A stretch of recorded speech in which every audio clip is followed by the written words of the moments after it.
Hello, I'm Treasure State Dennis Milligan, and today we're reading The Trouble with Money by Stan and Jan Berenstain.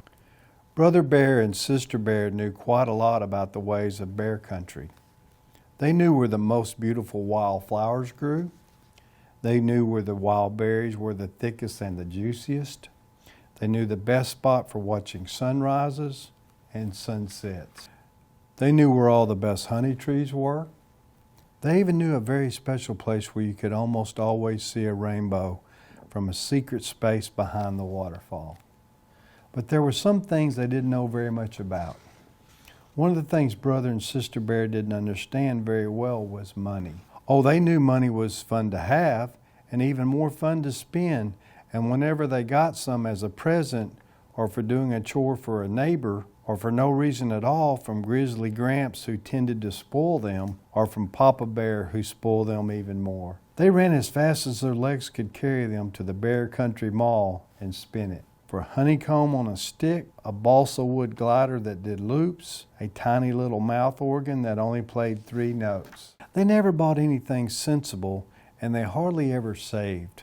Once in a while, Sister put money in her piggy bank, but she usually took it out again before it had a chance to cool off from her hot little hand. Brother didn't even have a piggy bank. Mama was becoming concerned about the cubs' carefree, spendthrift way with money. I think Brother and Sister should have a regular allowance, she said one evening when she and Papa were working on the family books. An allowance, said Papa. Yes, an allowance so they can learn to use money sensibly, to save, to plan ahead. Oh no, said Papa. Let them enjoy themselves. They have to worry about money soon enough when they're grown-ups, he added with a sigh. But it was Papa who first lost patience with their carelessness about money. It happened one day when the cubs had been at a mall spending some pennies a neighbor had given them for walking her dog. That was when they saw the new video game. It was called Astro Bear, and it looked very exciting. A video game at the mall? Papa shouted. You must think I'm made of money. The cubs thought no such thing, and when they pictured it, it seemed very strange. Mama could see that they were puzzled, and she explained, made of money is just a figure of speech, my dears. That's when the cubs realized that the situation was serious, because Papa Bear only used figures of speech when he was upset. You must think money grows on trees, he shouted, another figure of speech. Video games indeed, he continued, becoming more and more upset. There was no such thing as video games when I was a cub. Why, I didn't know what money was until I was almost grown. Precisely, my dear, interrupted Mama, and that's why this might be a very good time to start Brother and Sister on a regular allowance so they can. Absolutely not, roared Papa, knocking over a chair. They must earn their money. That's what life is about, working, earning money, saving for a rainy day. The cubs knew how really serious the situation must be. Papa had used 3 figures of speech, knocked over a chair.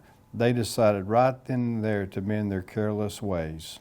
It turned out the cubs were very good at earning money once they set their minds to it. First they gathered wild flowers from those special places they knew about. Then they made them into bouquets and sold them by the side of the road. They gathered those fat, juicy wild berries and sold them door to door. Brother and Sister were turning out to be even better at making money than they had been at spending it. They organized guided tours of Bear Country's finest beauty spots. Sister's piggy bank was jam full. They started a very successful pet minding service. Brother had to borrow Mama's sugar bowl to keep the extra money in it. At first, Papa was very impressed and pleased, but when the cubs started to sell maps showing the locations of all the best honey trees, Papa began to have doubts. Those honey trees are a family secret, he complained. The cubs don't seem to understand that some things are more important than money. They've gone from caring too little about money to caring too much. Why, just look at them. They're turning into greedy, selfish little misers right before our eyes. He pointed at the cubs who did indeed look like little misers greedily counting their money. Cubs, said Papa in his sternest voice, we're going to have another talk. But before he could start his speech, the cubs took all the money they had earned selling flowers, berries, doing chores, minding pets, selling honey tree maps, and dumped it on his lap. Here, Papa, said Brother, this is for you. That's right, said Sister. We thought if we made some money for you, you wouldn't have to worry about it so much. We hope it's enough." Papa was so startled and so embarrassed at having been so wrong about them that he was speechless. "That's very generous," said Mama. "It's quite a sum of money, and I know Papa appreciates it. But I have what may be a better idea. Papa does not worry about money, of course. Most mamas and papas do from time to time, but what Papa is really worried about is you. He wants to be sure you understand that there's more to know about money than how to spend it." "You know what I think?" said Papa.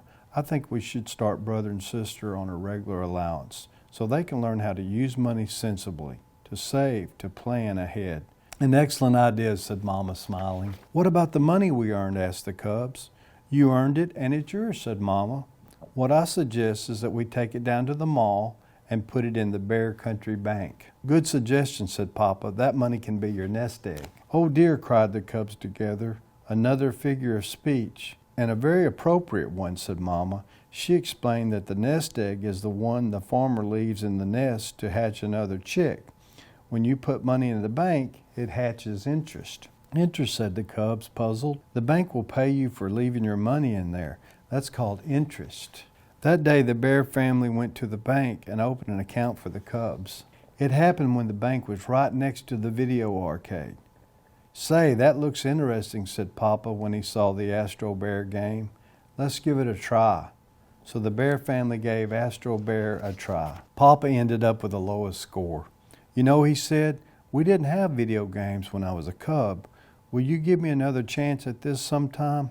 "Any time at all," said brother and sister, giving their Papa a great big hug.